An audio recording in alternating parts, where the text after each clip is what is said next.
Hi guys! Joy morning! Today, September 20, 2025.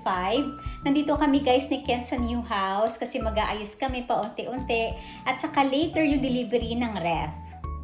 Bale, 6 to lahat guys. Yung dalawa na-akit na namin ni Ken. So, 4 more to go. Yan guys, yung mga binuhat namin ni Ken galing sa baba. Ito pa yung dalawa.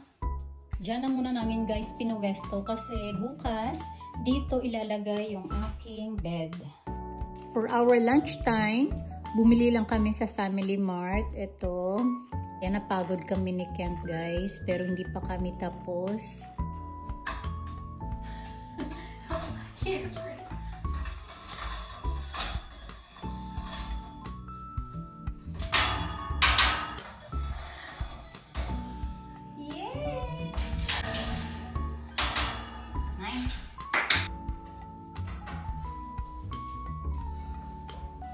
Okay. Nice. We did it. Yeah! Ayan guys, nabuo na namin ni Kent.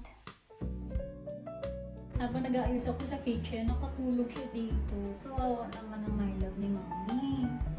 Ito din, binuo namin ni Kent para lang may mapatungan kami ng mga gamit dito sa kitchen guys. Wala pa kasi kaming kitchen cabinet. Pati kitchen mat guys, hindi pa ako nakabili. Yan na muna yung aming kitchen.